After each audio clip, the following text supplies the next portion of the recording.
Del libro de los Hechos de los Apóstoles.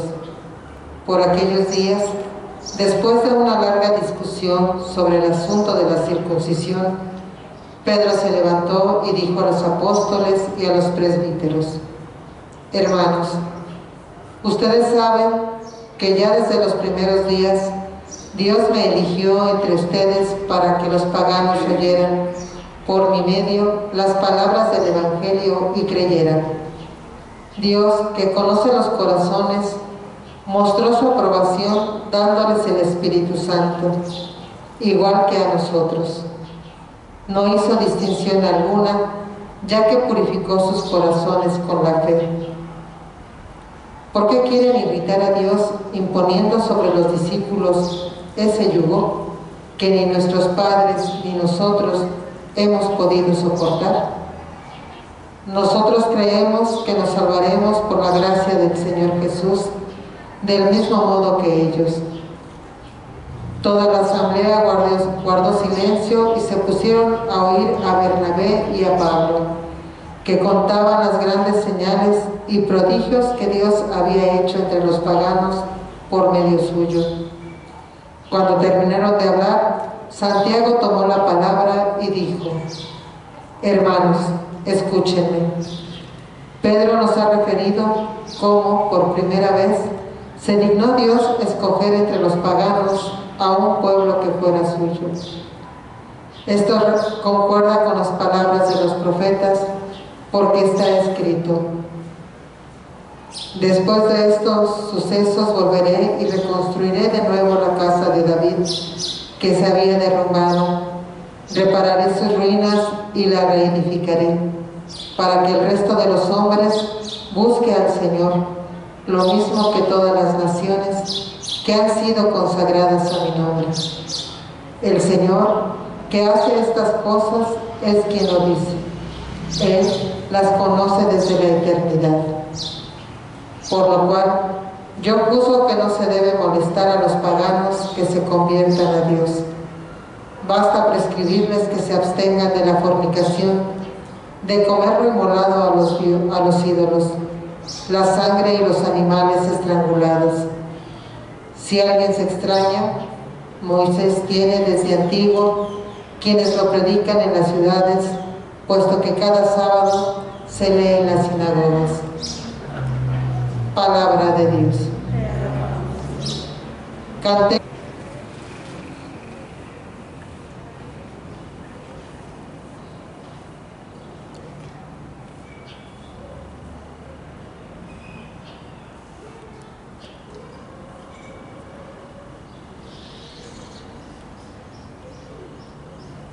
La Escritura en este día nos presenta un pasaje de Hechos de los Apóstoles que, visto desde la clave pascual, tiene una relevante importancia para nuestra persona, nuestra vida, nuestro caminar de fe. Explico un poquito lo de ayer porque será necesario para este día. El día de ayer en la lectura decía que algunos recién conversos, que eran fariseos, querían imponer a los recién convertidos, venidos del paganismo, a que se circuncidaran y que ellos deberían cumplir la ley de Moisés. Eso es lo que dice ayer. No explico más porque no es el tema de esta homilía. El chiste es que hay dos visiones: la visión de aquellos fariseos conversos y la visión de Pablo y Bernabé, que están encontradas, porque Pablo y Bernabé dicen que no se necesita para nada circuncidarse.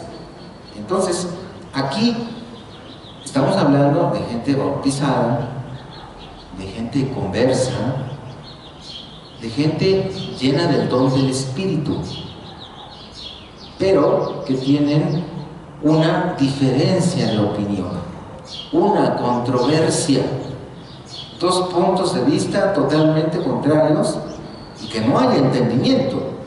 De hecho, la lectura de ayer dice que hubo una violenta discusión con Pablo y Bernabé. Así dice literalmente la Escritura. ¿Qué entiendes por violento? eso se puso caliente, ¿no? Y terminaron en ese momento, discutieron sin llegar a un acuerdo. Quiero resaltarlo porque vuelvo a insistir, es la comunidad llena del Espíritu. En Pablo se han manifestado unos milagros impresionantes, en Bernabé también. Y aún así hay disensiones, hay desacuerdos, hay dificultades, ¿sí? Pero lo importante de esta lectura es que a pesar de que hubo una controversia muy importante, que incluso se puso un poco violenta, ¿sí? No dice la Escritura que Pablo y Bernabé hayan mandado a volar a los fariseos conversos, ni que los fariseos conversos hayan descalificado a Pablo y a Bernabé y hayan comenzado a juntar firmas para llevárselas a Pedro para que lo sacara del grupo de los apóstoles. No dice eso, ¿verdad? Claro que no dice eso. Entonces, aunque había una importante diferencia de opinión, había algo más grande que los unía: el espíritu del amor y el espíritu de la unidad. Y esto es algo que en ningún momento quedó lesionado. Por eso es tan importante resaltarlo, ¿sí? A veces en la vida matrimonial sucede, ¿no? Hay una importante diferencia entre lo que piensa él y lo que piensa ella, ¿sí? Es más, pueden pasar años sin entenderse, ¿no? El pequeño problema es que ella la manda a la goma de él y al revés. Y se comienza a romper y a fracturar las relaciones.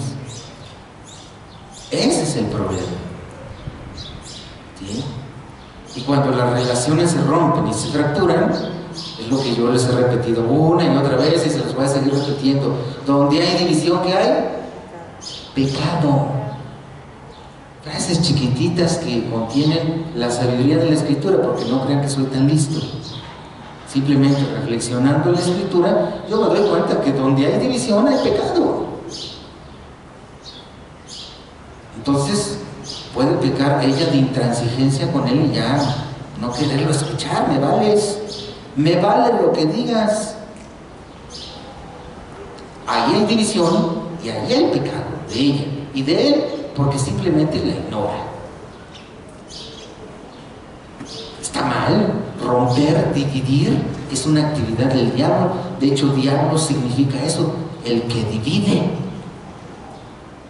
El Espíritu de Dios une, el diablo divide. Entonces, una familia muy rota, estamos hablando de una familia en la que hay mucho pecado. No podemos tener una familia unida si no hay arrepentimiento del pecado, ¿sí? Y luego suceden cosas peores, ¿no? Vamos y nos confesamos y ella lo acusa a él: no, es que él hace esto, él hace el otro. ¿Y cuándo tú vas a acusarte de que lo mandaste a volar?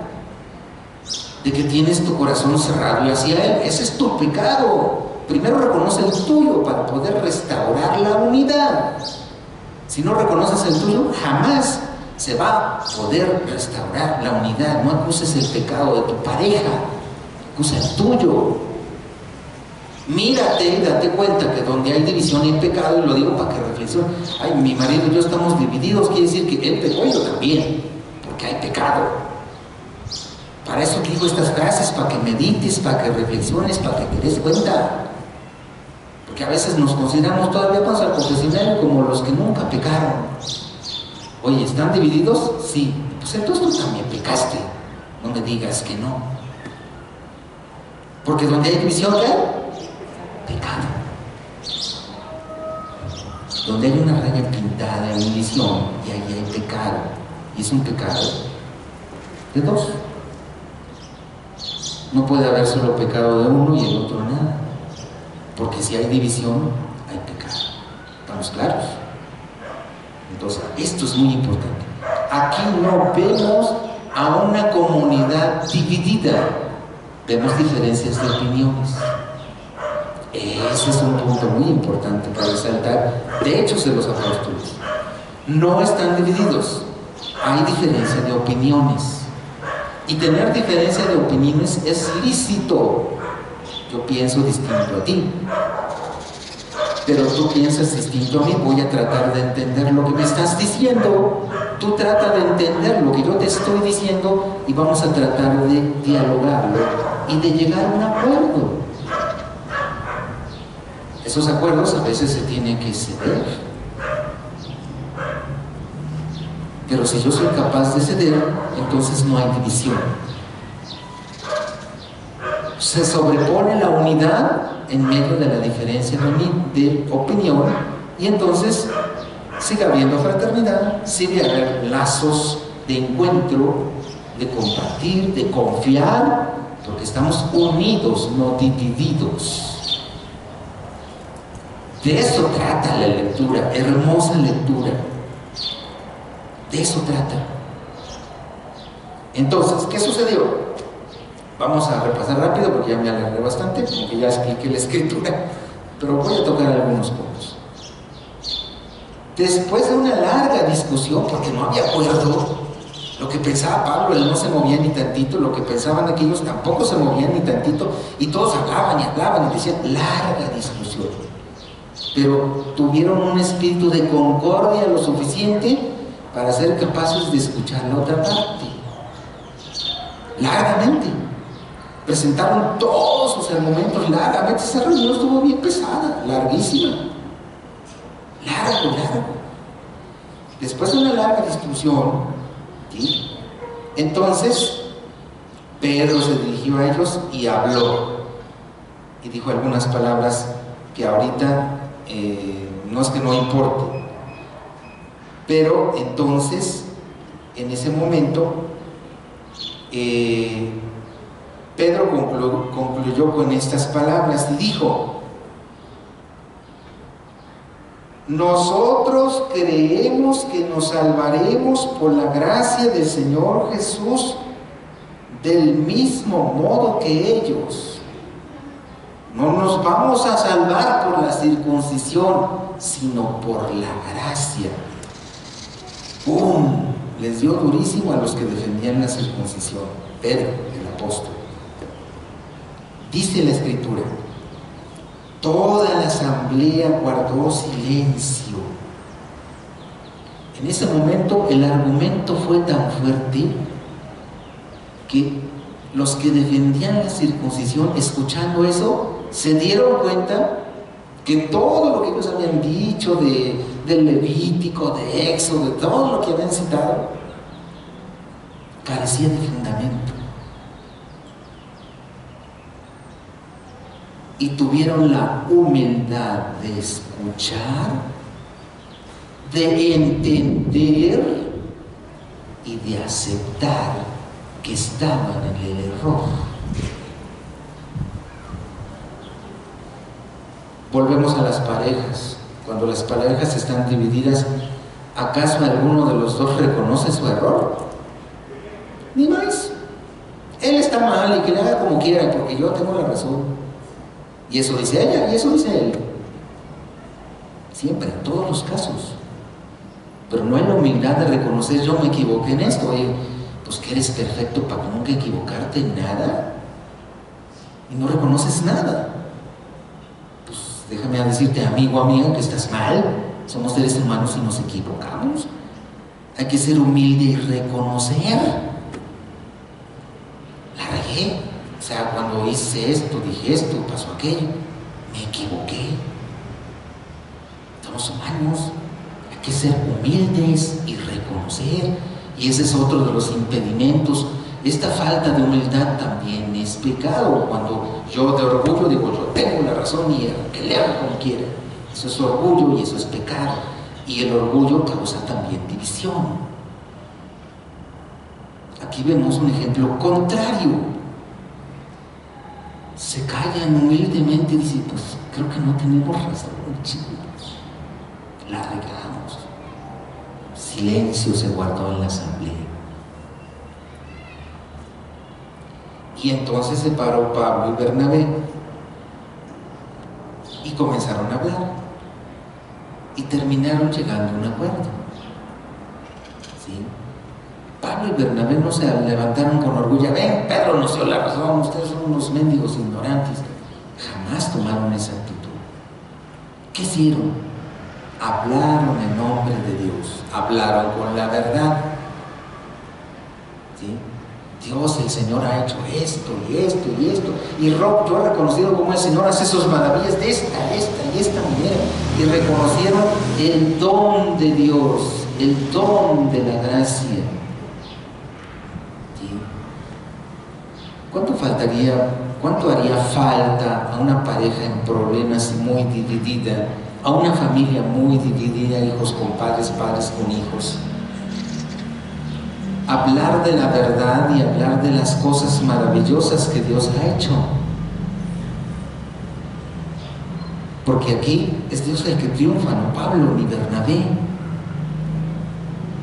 Triunfa la verdad de Dios y triunfa el bien. ¿Sí? ¿Cuántas personas me llegan al confesionario y me dicen, es que tuve que mentir? Y yo tengo que regresárselas y decirle, pero es que el camino del bien y de la justicia no se construye con mentiras. Hermanos, para que se conforme la unidad hay que ser fieles al Espíritu. Y esta palabra le dio Jesús al Espíritu, el Espíritu de la verdad. Si no honramos la verdad y no honramos la justicia y no honramos el bien y tratamos de ser fiel a la verdad, a la justicia y al bien, pues jamás va a haber acuerdo. Hay que honrar primero a Dios y ser fiel a Dios, verdad, justicia, bien, para que podamos entendernos. Porque Pablo y Bernabé querían ser fieles a Dios y fieles a la verdad. Y aquellos judíos conversos también querían ser fieles a Dios, pero entendieron que ellos no estaban a favor de la verdad cuando decían lo que decían. Dijo, bueno, si esto no es la verdad, y Pablo tiene la verdad, yo soy servidor de la verdad. Y eso es lo que me une con Pablo y Bernabé. Entonces, para arreglar los problemas, primero tenemos que ser fieles a Dios. Si no eres capaz de ser fiel a Dios, ¿cómo quieres que se arreglen los problemas de tu familia? ¿Cómo quieres? No se puede. Y por eso nunca hay encuentro, nunca hay arreglo, nunca hay perdón, siempre hay división. Porque primero hay que ser fieles a Dios. Fieles a la verdad, fieles al bien, fieles a la justicia. Y si eso buscaran ambos, se entenderían. Pero cuando yo busco mi gusto, lo que a mí me acomoda, entonces no estoy buscando el bien, ni la justicia, ni la verdad, sino lo que a mí me acomoda. Y entonces nunca va a haber acuerdo. ¿Estamos claros? No se puede construir la verdad y la justicia sin Dios. Tenemos que ser fieles a Dios. Y si no se es fiel a Dios en un matrimonio, jamás se van a entender. Jamás. Es simple lo que estoy diciendo, pero es una reflexión pascual. Esto es lo que está pasando aquí en Hechos de los Apóstoles, y vea cómo tiene una injerencia directa en nuestras vidas. A veces vemos el texto allá en los cielos, qué bonito, San Pablo, San Bernabé, qué hermoso texto, y nos emociona leerlo, pero hay que encarnarlo, hay que traducirlo a nuestras vidas, hay que hacerlo parte de nosotros. Leo este texto y dice, Señor, ayúdame a trabajar por la justicia y el bien. Ayúdame a estar bien contigo para estar bien con mi pareja. Si hiciéramos eso primero, sería más fácil lograr lo segundo. Pero muchas veces no hacemos lo primero, jamás lograremos lo segundo. Jamás. Jamás va a haber acuerdo. Jamás nos vamos a entender. ¿Sí? Entonces, ojalá que estas cosas nos caiga el 20, las entendamos. Y hoy, día de Pascua, bien alegres, gracias Señor, porque nos das una luz tan importante en este texto, una luz tan hermosa, entender cuál es el camino que nos lleva a la paz, a la unidad, al perdón, a la reconciliación con quien estoy peleado y no me entiendo. Gracias Señor, porque nos enseñaste por dónde es el camino, y alegrarnos con el Señor, alegrarnos en la resurrección del Señor, en su Pascua, en sus dones admirables. Pues creo, hermanos, que esta reflexión que hoy hicimos un poco extendida, ¿sí? Yo peco contra el Estado porque no debo alargarme en estas misas, pero me vale el Estado. Me importan sus almas y me importan sus vidas. Y Dios los quiere santos, y por eso a veces les hablo largo. Yo sé que esta homilía ya se tardó más de 20 minutos, pero no te quitaría el tiempo si no fuera importante. Que Dios nuestro Señor nos ayude realmente a profundizar en esta palabra y a entender este camino, y seguramente muchas cosas podrán cambiar realmente en nuestras vidas.